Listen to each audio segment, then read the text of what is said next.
Winsome Losesome. People often ask me if I know the saga of the old bent man that roams the streets of our historical city, each as decrepit as the other, each retaining vestiges of the imposing figures they once had been. I am Singh was how he introduced himself, I am king was what he meant. Perhaps the best few words to describe him would be much admired despite it being light years away from the truth. That's because no matter which way you examined him, he had been much mired in the field of advertising for decades, and that's all that mattered to him. I am truly epitomized the front page soulless ad, stand alone, unarguable, persuasive, assertive. Any lesser being was considered no more than a 4-page pullout or feature, neither controlling nor intrinsically part of the mainstream, but merely a parasitic addenda sharing the same media vehicle. In his mind, he was second to none, invincible, irrefutably supreme and unparalleled. Unquestionably, not only was his word law, he also took vicarious pleasure in coming up with unpopular decisions and rulings in establishing them. He could retain usable information for years on someone without using it. Additionally, he had no qualms about maneuvering other people to achieve his objectives, to wit, he was an opportunist, not an impulsive but a calculated one. While on wit, he was rich and well endowed in that department. He could endear himself to the most suspecting and be a popular epicenter at any gathering with the greatest of ease.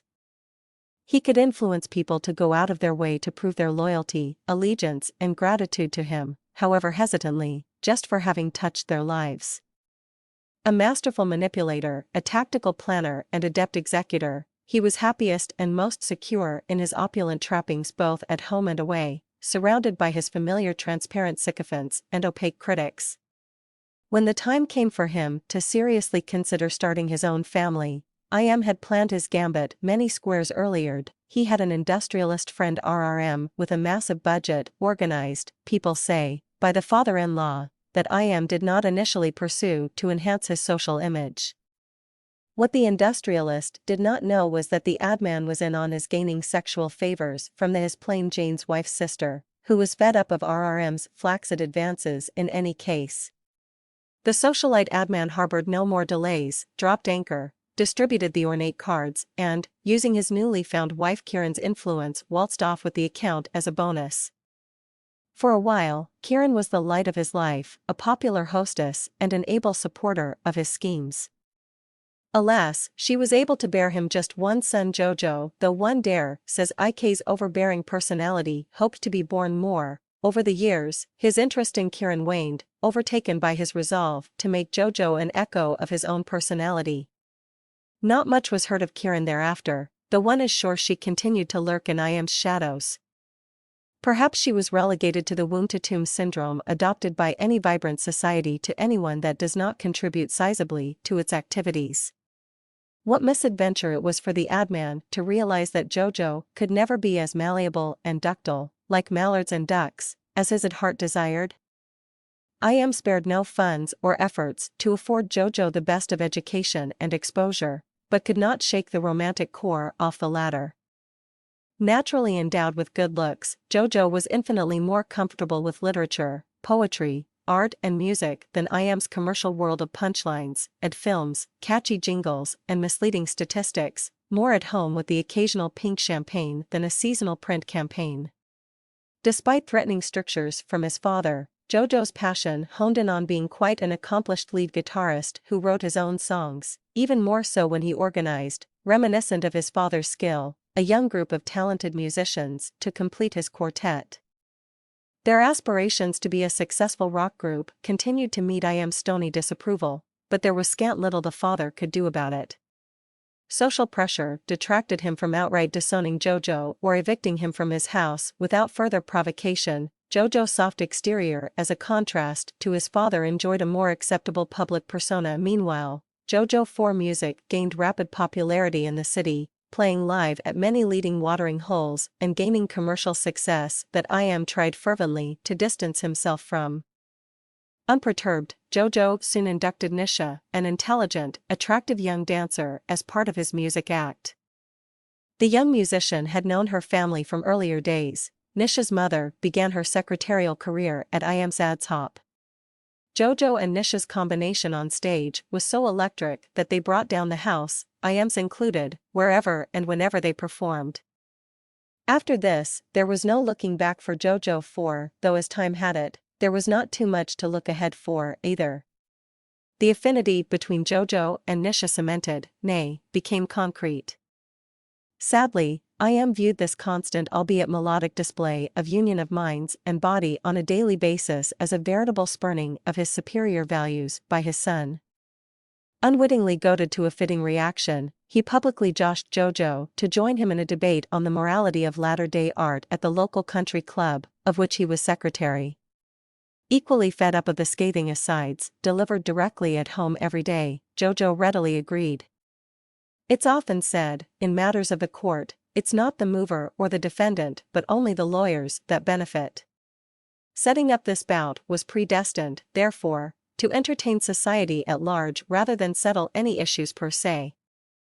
An evening of interesting banter of great minds therefore ended up as a landmark battle that spawned only losers. IM opened the debate with describing Jojo's passions as wasteful pursuits encouraging wayward youth to more wayward ways. Jojo countered with accusing his father of befooling consumers and overcharging clients for years, gathering the wrong kind of notes. What's more, Jojo divulged instances of rip-offs architected by IM. Visibly embarrassed, the ad man became excessively personal, straying from the issue, bringing out details of his son's more laid-back lifestyle and lecherous skits of the guitarist's amorous tryst with Nisha. Inevitably, the atmosphere became explosive with Jojo crucifying IM's personal and commercial morals, and his shameless misuse and disuse of people. The crowd cheered silently in their heart of hearts, but the die had been cast. IM announced Jojo's expulsion from his house, the club, and resolved to have his contract stricken from whatever bars and restaurants under IM's influence. His ire enveloped Nisha, whose dancing license he vowed to revoke with the administration's collusion. With an illogical vendetta yet unslaked, the rumor spread like wildfire that the ad man may well have his son bumped off. He couldn't afford to have such a strident voice of dissension in circulation, even if it was a son. Another die was cast, debt wish won. Society remained mute in their disapproval, even though they had secretly admired the fearlessness with which Jojo had lampooned his father. It was unfortunate that many were slated to lose much. Nisha was no less resolute than Jojo. On hearing the rumor, she boldly quick-stepped to her beau's ad dad with as fearless a debt wish 2 alternative: kill me if you will, I love him still, but won't love him more, if you let him go, a Jojo 4 number. Nisha's mother took up the chorus with You Owe Me One from her halcyon days at the Adventure, and beseeched the boss she once had beached to spare the lass. She may well be his Winsome Losesome. Now IM was an astute man not wanting blood on his hands. He was more than familiar with most publications and their owners.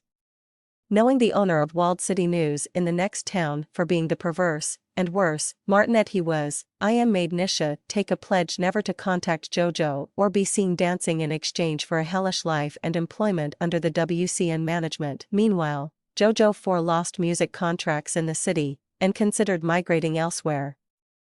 His pecuniary reserves dwindled. Gyrating Nisha was nowhere to be seen, located, dyeing his music to a deeper shade of blue. He often sought comfort in the company of his mother, herself a flickering flame, confused twixt the morals and moralis of her life. You some, lose some. Branding his father as Nisha's assassin, he voodoo-dolled the ad man, pricking him with needles of barbed lyrics at every chance. He can still be seen lovelorn at seedy bars, now reduced to a trio, bleary-eyed as a man denied, a single that never cut a single, a living slipped disc. Bet some, get some, kiss some, miss some. He lives in a seedy shack and feeds at seedy snacks, hoping to meet Nisha again. Debt wish 3. And there's IM. Debt wish 4. Now a bit bent and gnarled, too aware of his exposure in the war of words many years ago, but stiffened with ages of self-deception, ages of grandeur, some deserved, some not. A body reinforced with promises, but a mind deflowered, a fervor displayed, but an audience unswayed, a wife dismayed and later mislaid, and a son more bound with musical chords than familial chords, festooned with notes of wispy melody rather than crispy currency. An iron adventurer that went out to conquer and control what he could not control, an event some that ended up so bent some. Had he not tried to control destiny, destiny would not have controlled him.